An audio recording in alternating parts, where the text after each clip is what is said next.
क्या अब एनडीए में सब कुछ ठीक नहीं? क्या 2025 के चुनाव से पहले एनडीए में एक बड़ी टूट होगी? क्या चिराग पासवान एनडीए से अलग हो जाएंगे या फिर नीतीश कुमार एनडीए से अलग हो जाएंगे? यह सवाल हम क्यों पूछ रहे हैं? ऐसा आपको भी लगता होगा कि यह सवाल अभी क्यों? आखिर जब सब कुछ सही चल रहा है तो फिर यह सवाल क्यों? यह सवाल इसलिए भी कि एनडीए में सब कुछ सही नहीं है। बीते दिनों आनंद मोहन के एक बयान से बिहार की राजनीति में हड़कंप मचा है, खासकर के एनडीए में हड़कंप मचा हुआ। कौन एनडीए में है, कौन एनडीए में नहीं है, कौन सक्रिय राजनीति में है, कौन सक्रिय राजनीति में नहीं है, इस पर चर्चा खूब हो रही है।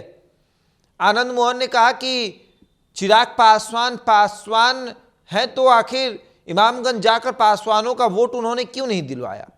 ये नाराजगी तब से है जब से चिराग पासवान शिवहर नहीं गए।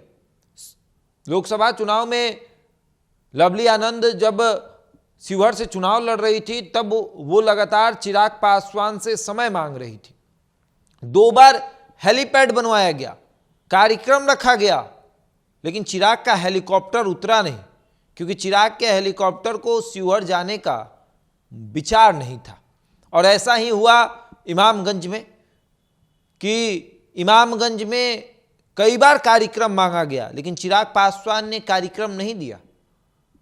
यह अहंकार चिराग पासवान के पास है कि चिराग पासवान जिससे सोच लेते हैं कि दुश्मनी रखना है उससे वो रखते हैं, और दूसरा कोई बोल दे तो फिर दिक्कत हो जाती है। चिराग पासवान इमामगंज न जाकर ये दिखाते हैं कि भैया हम एनडीए का विरोध भी करेंगे और एनडीए के साथ भी है। ठीक उसी तरह जैसे 2020 में एनडीए के साथ रहने का दावा करते हुए एनडीए के खिलाफ चुनाव लड़े थे। अब चिराग पासवान की इन्हीं सब हरकतों की वजह से राजपूतों के बड़े नेता आनंद मोहन ने सवाल खड़ा किया। और यह भी आपको बता दें कि जब यह सवाल किया गया उससे ठीक 1 दिन पहले या 2 दिन पहले आनंद मोहन की मुलाकात नीतीश कुमार से हुई थी। क्या यह नीतीश कुमार के इशारे पर सब कुछ हुआ? क्या वहां भी चर्चा हुई थी कि चिराग नहीं गया इमामगंज, जबकि 28 तारीख को एक बैठक बुलाई गई थी जिसमें तमाम बड़े नेता मौजूद थे। मुख्यमंत्री आवास पर वो बैठक बुलाई गई थी, उसमें भी चिराग पासवान मौजूद नहीं थे। फिर एक सवाल उठा कि आखिर बिहार में जब एनडीए की बैठक होती है तो चिराग पासवान उसमें क्यों नहीं जाते? अपने जीजा अरुण भारती को क्यों भेजते हैं? आखिर बिहार में जब एनडीए की कोई महत्वपूर्ण बैठक होगी, क्या चिराग पासवान उसमें जाना सही नहीं समझते? मुख्यमंत्री की तरफ से बैठक बुलाई गई थी, उपेंद्र कुशवाहा मौजूद थे, जीतन राम मांझी मौजूद थे, लेकिन चिराग पासवान मौजूद नहीं थे। सवाल फिर उठा कि आखिर क्यों? चिराग पासवान से जब इमामगंज के लिए समय मांगा जा रहा था तब उन्होंने समय क्यों नहीं दिया? उसके बाद एयरपोर्ट पर उन्होंने विरोध भी कर दिया था कि परिवारवाद का विरोध करने वाले अपनी बहू को चुनाव लड़ा रहे, और उसका नतीजा यह हुआ कि पासवानों के मन में यह संदेश गया कि नहीं भैया, चिराग पासवान विरोध कर रहे हैं तो वोट नहीं देना है, और वोट उन्होंने नहीं दिया। इसका नतीजा यह निकला कि पासवान समुदाय का जो व्यक्ति खड़ा था जितेंद्र पासवान जनसुराज से, उसे अच्छा खासा वोट मिला।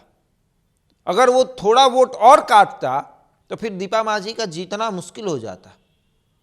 और जनसुराज ने एनडीए का वोट काटा है, ना कि इंडिया गठबंधन का, राजद का वोट नहीं, बल्कि भाजपा का, जेडीयू का, हम का, लोजपा का, सबका वोट काटा है। और खास करके सबसे अधिक लोजपा का वोट जनसुराज को मिला है, और इस पर खूब चर्चा हो रही है।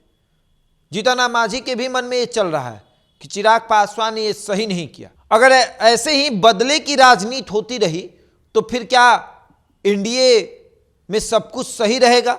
2025 तक एनडीए मजबूती से चुनाव लड़ेगा या फिर कहेगा कि छोड़ दिया जाए, जो होगा वो देखा जाएगा। चिराग पासवान नहीं जाएंगे जीतन राम मांझी का चुनाव प्रचार करने, जीतन राम मांझी नहीं जाएंगे चिराग पासवान का चुनाव प्रचार करने, और फिर नीतीश कुमार नहीं जाएंगे चिराग में, चिराग नहीं आएंगे नीतीश कुमार में, भाजपा नहीं जाएगी नीतीश में, नीतीश जाएगी।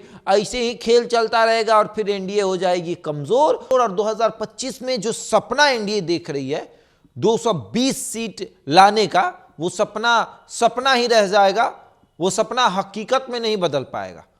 और इसी पर चर्चा खूब हो रही है कि आखिर चिराग पासवान क्यों नहीं गए। और आनंद मोहन ने अगर ये बात कह दिया कि चिराग पासवान पासवानों का वोट ट्रांसफर क्यों नहीं करवाए, तो फिर चिराग पासवान ने आनंद मोहन को यह धमकी क्यों दी कि आपके परिवार को भी चुनाव लड़ना है और आप पासवानों को इस तरीके से टारगेट मत करिए।